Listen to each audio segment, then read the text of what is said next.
김포의 장떡은 봄 갈로 나눠진다는 거 하고 그게 또 사시사철 이렇게 똑같은 게 아니고 그 다음에 옛날에 그 밀이 나면 밀 수확하면 바로 그 밀가루하고 또 봄에 일찍 해놓았던 그 뚠단지 가루를 그러니까 뚠단지 감자, 돼지 감자. 돼지 감자. 네, 돼지 감자. 김포는 뚠단지라고 그랬어요. 네, 뚠단지. 그래서 돼지 감자 가루하고 해서 이제 부추 이제 그 부추는 또 세부하게 다 얘기를 해도 부추는 굉장히 좋잖아요 몸에. 그래서 그 봄에 농사 짓는 사람들한테 기도 살릴 겸 아마 했고 또 김포의 옛날에는 그 배가 바로 새우를 잡는 저기에서 봄에 뭐 그 보릿고개 시절이었으니까 그 시절에는 이 고기를 산다는 건 어려웠잖아요. 그래서 새우를 가을에 말려뒀다가 그 새우가루를 넣었어요. 근데 요새 이제 쉽게 그냥 소고기를 넣는 거지요. 그렇게 해갖고 봄에 장떡이 그렇게 분리가 되고 가을에는 이제 그 수수가 나오는데 그 상리삭은 이제 많은 양식으로 쓰니까 두 번째 나온 격가지에서 나오는 수수가 있어요. 네. 그 수수로 이제 말려다가 장떡을 했는데 거기에 이제 그 가을 고추 여름에 열리는 고추보다 가을 고추의 그 비타민 그거 그 야싸한 맛이 더 맛이 있고 또 깻잎도 넣어갖고서 이제 그 쪄요. 그러니까 김포 장떡이 다른 거는 쪘다가 말려서 꾸덕꾸덕 했을 때 불 때문에 잔불에다가 이제 석쇠에다 살짝 해갖고 그렇게 먹어야 옛날엔 솥이 컸잖아요. 그래서 그 걸그랭이라는 게 놓고 했는데 네, 걸그랭이라는 거는 이렇게 나무로 이렇게 그렇지, 만들어가지고 예. 그 틀을 짜서 네. 걸치는 걸 말씀하시는 네, 그 거죠? 위에다가 봄에는 엄마가 반드시 그 소나무 가지를 꺾어다가 거기다 깔고 찌셨고 가을에는 그 들깨대를 그 위에다 깔고 찐 거는 그 엄마 나름대로의 생각인지 모르지만 제 생각에 그 소나무는 솔잎은 굉장히 사람한테도 좋고 또 머리 빠지는데도 예방이 된다고 요새 그러잖아요. 그래서 그런 면이 있었나 하는 생각도 들고 또 들깨는 또 지금 뭐 잎이 뭐 하루에 몇 잎을 먹으면 좋다 했는데 그 노인네들의 그 지혜가 있었는지 하여튼 그렇게 했어요.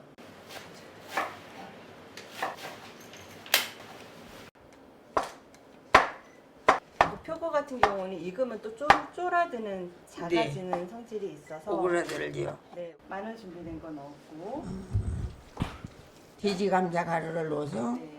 골고루 이제 배합이 그럼 익은 것은 이게 네, 밀가루 안에 이렇게 돼지 있고. 감자를 그것도 이제 같이 넣으셔도 다 넣을까요? 네. 예, 표고버섯 넣고 그다음에 주도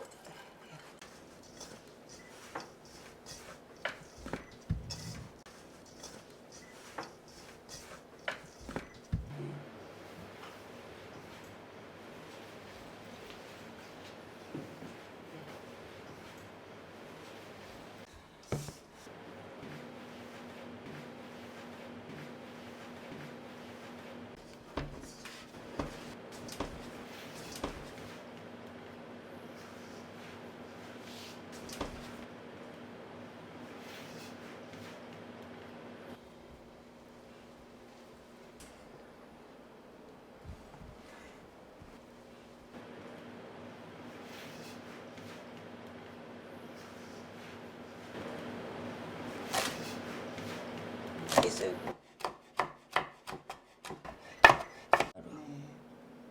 수숫가루하고 찹쌀가루하고 하는 게 이게 이제 가을식.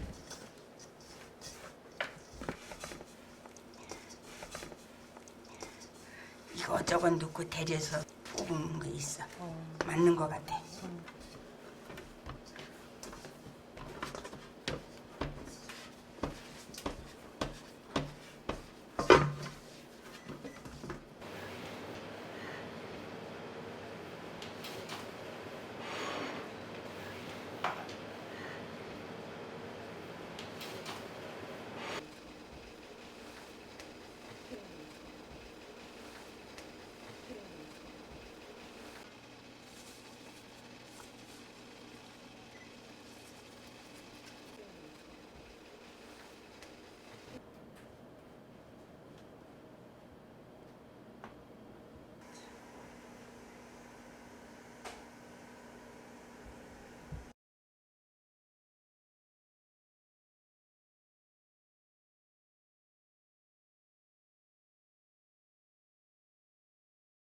아, 우리 아버지가 그 단오날만 되면 기본인 이제 육모초, 구절초, 약수 또 이런 거를 갖다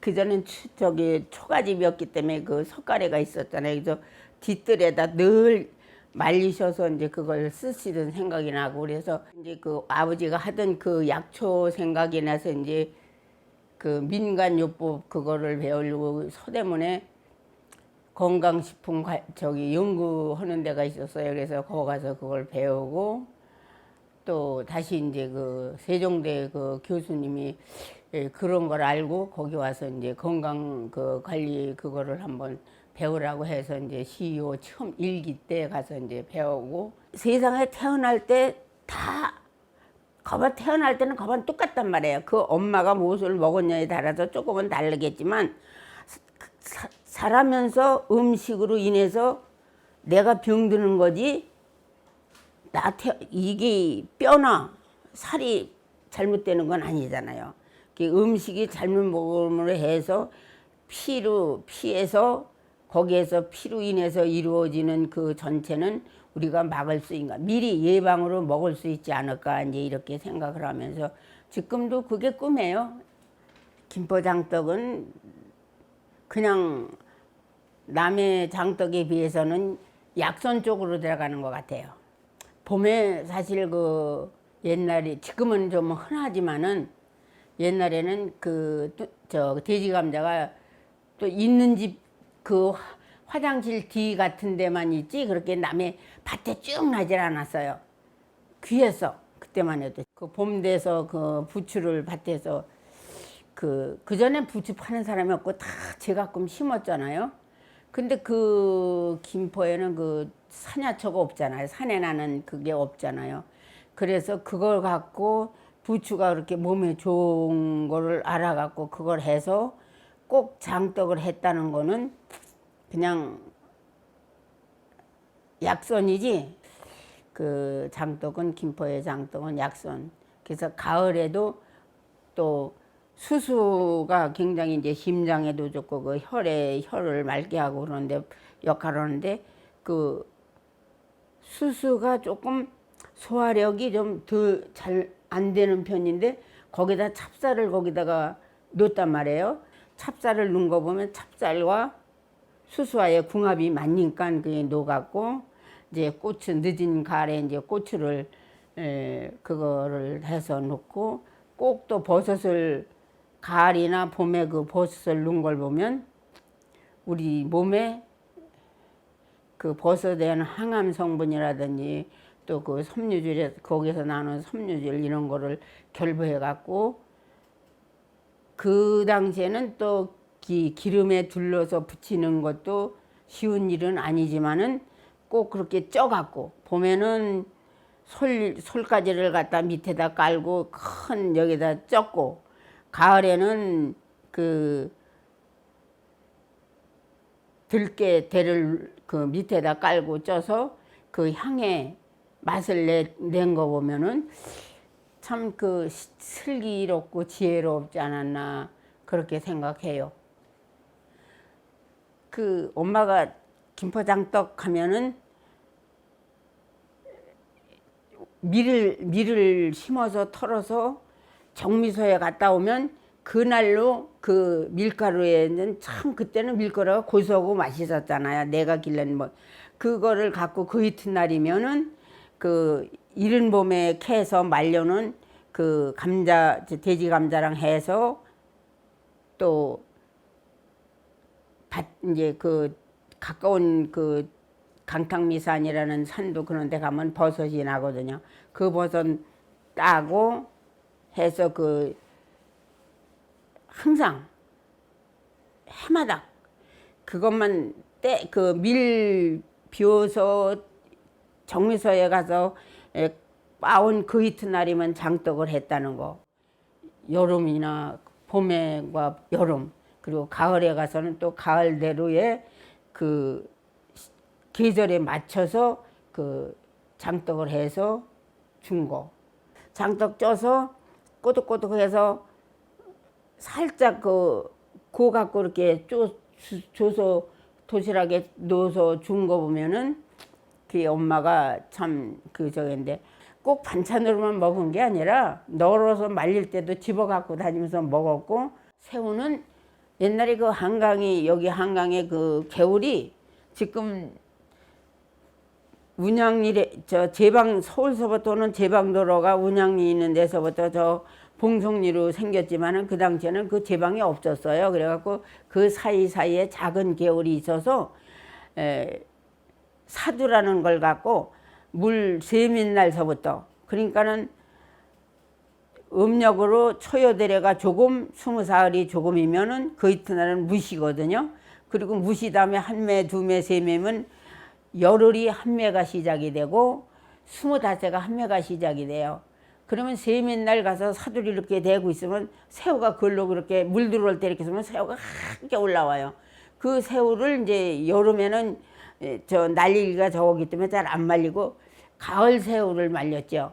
가을 새우를 말려서 그냥 그 김치찌개 하는데도 주면서도 그때 이제 빠갖고 봄에 그 장떡 하는데 놓고, 또 봄, 여름 되면 그 수제비 해 먹을 때도 그걸 넣고 그래서 그 가루가 그렇게 썼어요. 그래서 새우를 사러 가거나 그러지는 않았어요. 한강에서 다 직접 잡아갖고 이 가마솥에다가 글갱이 놓고 거기다, 아니 일단 배 보재기를 한번 깔고 봄에는 밑에다가 그 솔잎을 깔지 않고 청솔나무가다 그거 그 글갱이 위에다가 그걸 깔았어요. 그 채반에다가 해서 널어서 꾸덕꾸덕 할 때, 그거는 한 이틀 말리면 다 이제 말리는 것 같아요. 좀 꾸덕하게 옛날에는 햇빛에 말렸고, 지금은 이제 좀 적은 사람들은 이제 그 건조기 조그만 데다 말리고 그렇게 해서 먹는데, 그렇게 말려서 불에다 한 번씩 불 기운을 해갖고 먹어야 돼요. 그러니까 예를 들어서 돼지도 왜 그냥 먹는 것보다 장작불에 구우면 맛있잖아요. 그 장작불 냄새 때문에. 그래서 그런지 그거 그냥 먹어도 익었기 때문에 아무 이상이 없는데도 그 엄마가 그 불에다 다시 한 번씩 이렇게 석쇠에다 이렇게 해갖고 준 거 보면 그 불 냄새를 맡겨온 거 아닌가 그렇게 생각을 해요. 거반 그게 이제 그 봄서부터 여름 초 선복이, 지금 선복이 이게 내 에어컨 께서인가 살지, 그 전까지는 선복이 들기 전까지 해먹고, 그리고 선복에서 추석 지날 때까지는 이 장떡을 해먹을 새도 없고 할 수도 없었고 김장 해놓고 만드는 거지. 그거를 이제 겨울 섣달 동짓달 먹고 섣달 중순까지 먹는 거예요. 별미루는 했지요. 그 별미루를 하다 보니까 이제 기순나의 전통 음식을, 김포의 전통 음식 찾는 그거를 책을 하면서 이제 다시 그 이제 이런 음식이 있었다 하면서 그걸 해 나가는데, 이제 강의를 하면서 이제 그걸 다시 이제 김포의 장떡을 되살려 놨지요. 거반 한 10년 됐나 봐요. 그때서부터 그 만세운동 그 양국 그 오리장터라고 그 만세운동은 그거 기념하면서 그것 좀 와서 해주세요. 그래서 거기 가서 지금 마냥 만들면서 생활개선 그 회원들한테 이렇게 김포 장떡이 이거라는 걸 강조해 갖고, 김포에 이제 김포대학 그쪽에 김은미 교수님들 그런 분들이 이게 훨씬 더 장떡에 저기가 하다고 이제 그렇게 해서 좋다고 그러더래요. 그러면서 장떡 쳐놓고 참 너무 맛있게 먹었다고. 그때서부터 이제 김포 장떡의 의미가 다시 살아난 거예요. 김포라는 거를 강조한 것은 꼭 여러 가지를 넣어갖고 반죽도 되게 해서 손으로 잘라서 그걸 쪄서 다시 구워서 먹게 만드는 김포라니까, 김포를 강조하지 않으면 그냥 장떡 그러면 김포 건지는 모르잖아요. 그냥 김포라는 소리를 넣어야만이 그 장떡이 살아날 수밖에. 그래서 김포를 앞에다 세웠어요. 김포 장떡은 제가 그냥 김포에서 시작된 거니, 이 장떡은 김포 사람들이 시작한 거니까 김포짜리를 김포자를 붙이자 해서 김포를 붙였어요. 절대 김포의 농산물만 갖고 만든다는 것. 뭐 장떡매도 고추장도 넣고 뻘겋게 하는데 우리 엄마는 그 된장으로만 맛을 만들었어요. 다른 집도 우리 그 누살리 사람들은 안 넣었어요. 속머리 사는 사람도 먹었는데 그걸 안 넣었으니까. 많은 사람들이 뭐 소화도 안 되고 뭐 당이 많다 이렇게 하잖아요. 근데 그 돼지 감자 속에는 인슐린만 있는 것이 아니라 작은 창자에 들어가서 왜 작은 창자가 다 음식을 이걸 영양분을 섭취를 해서 이제 보낼 때로 보내는데, 그 다음에 부추는 또 겨울에 움츠렸던 그 기를 살리기 위해서 부추를 넣고, 버섯은 이제 또 우리 이제 그 암을 예방하는 뭐 이런 것도 있으니까 그걸 해서 아이들 때부터 자꾸 그런 음식을 먹어서 건강을 지킬 수 있게 그걸 강조하고 싶어요. 또 수수 그것도 이제 겨울을 준비하기 위해서 만들어진 수수 장떡이니까 겨울에 이제 그 움츠러지면 소화도 덜 되고, 그러니까는 이제 거기에 이제 필요한 겨울 동안에 또 찬 고추를 먹으면 이기잖아. 좀 저걸로. 그래서 고추를 넣고 그 찹쌀을 수수와 궁합이 맞는 그걸 만들어서 해주기 때문에 소화불량이 없는 그런 겨울에 나기 위해서 가을 장떡을 공유하고 싶고, 우리나라 사람 우리나라 거 먹어야 건강하니까.